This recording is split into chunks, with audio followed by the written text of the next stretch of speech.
Hi there, my name's Mr. Murphy. I'm going to be running over a quick PowerPoint about 5 minutes looking at physical factors of skills. So first of all, what is a motor skill? We've got both fine motor skills and gross motor skills, both completely opposite ends of the table. So if we look at fine motor skills, these are smaller muscles. If you're looking at it, it'll often be a subtle movement. And some examples here, we've got like playing darts, a table tennis serve, or even like holding a pencil. For me, a top tip to help me remember what a fine motor skill is to think about when commentators in football speak about a team winning by like a fine margin, or if someone's speaking about a painting, they say, "Oh, look at the fine detail." Often, fine is small. So if we think about them sayings, just relate that to small, and then motor skills is a small motor skill.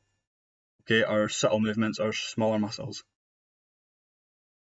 Here on the other end of the spectrum, we've got gross motor skills.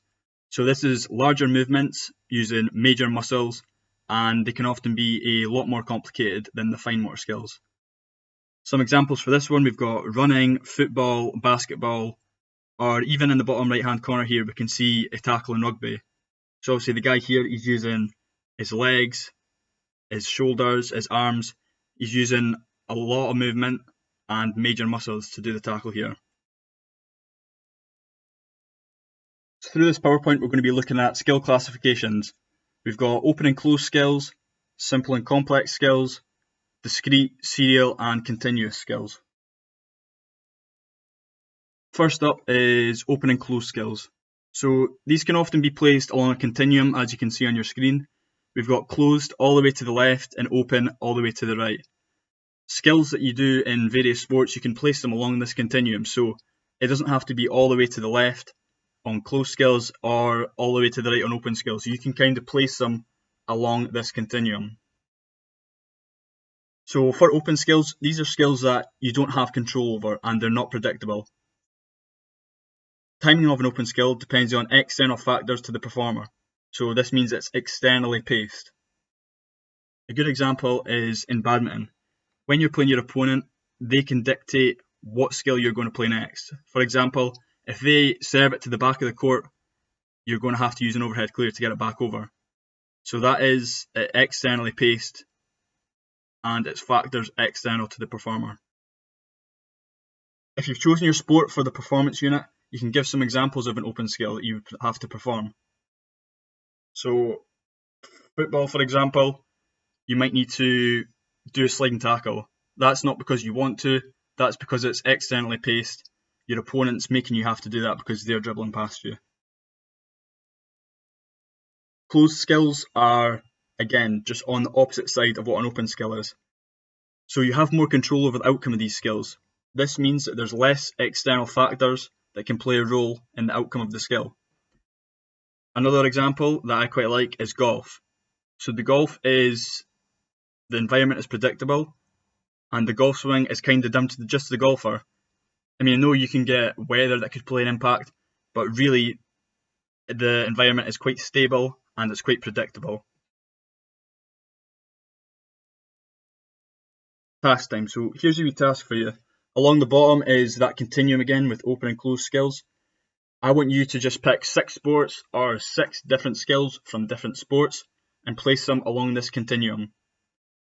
After you've done that underneath, I want you just to write a little sentence and just put why you think that sport or that skill is where you've placed it on the continuum. So moving on, we've got simple and complex skills. It is almost as simple as it sounds, okay? So simple skills are skills that don't require a large amount of coordination, timing, thought processing, or are not physically demanding. For example, a set shot on basketball. So if you're a basketballer, it is quite simple. You're just standing there shooting into the basket. It's not as difficult as other skills. However, complex skills, they do require quite a large amount of coordination, timing, quick thought processing, and are physically demanding.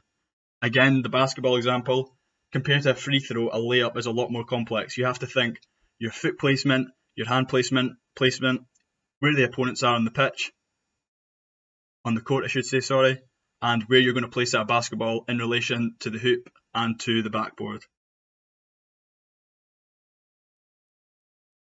So discrete, serial and continuous skills. These are a wee bit more complex here. So discrete skills are skills with a clear start and finish point. So they're single and they're specific skills. Again, we can relate this to darts. I think this is probably the simplest example.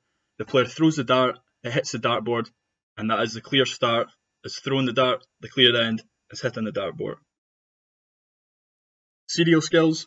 These are skills consisting of several discrete skills with distinct parts within the skill. So for example, the triple jump. And I've also put there the order of which is very important.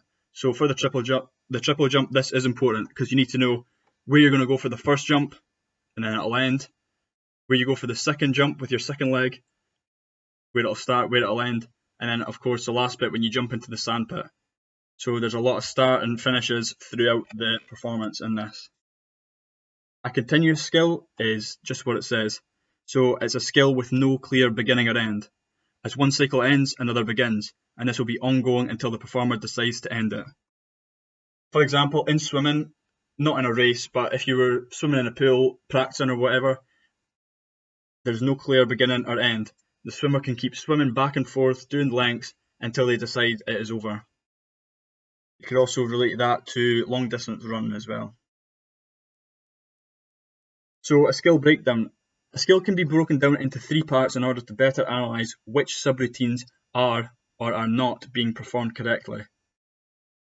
A wee anagram to remember this is PAR, preparation, action, recovery. To improve the skill, you will rely on the ability to identify errors in the performance, fault correction, and the understanding of correct technique, so knowledge of performance. Here's an example that you could use, or perhaps you've already seen and you've used, which is a PAR, a preparation, action and recovery sheet on the Smash. You can pause this here, you can look at it, you can print it out, you can write it out into your jotter, and you could relate this to a performance you've previously done and look at the preparation, the action and the recovery. Or think maybe you could even watch a video on YouTube and you could look at a professional, Andy Murray for example, one of his performances, and you could look at a tennis serve rather than a smash. And you can look at, you could probably relate it to a lot of these different preparation, action and recovery sheets. Or you could just look at a normal badminton smash on YouTube, which is probably easier. What does a skilled performer look like? What is a skilled performer? So skill is relative to ability. Ability and skill, they are both relative to one another. They are both in a way interlinked. A series of linked movements demonstrating fluency, control, minimum effort is what a skilled performer looks like. If we take Messi for example, when he skips past a player, when he takes it past 2 or 3 and he gets into the box, he's got a lot of fluency. It looks quite fluent in his movement. It's not rigid. He's not stopping, starting. It's all like one movement. He's got control of the ball. He doesn't lose it. And for him, it is minimum effort, really. If you want to look at more in-depth analysis on what skilled characteristics are, you can go on BBC Bitesize. I've got a link at the bottom here, or you could just type it into Google. That is skill classifications. Thanks.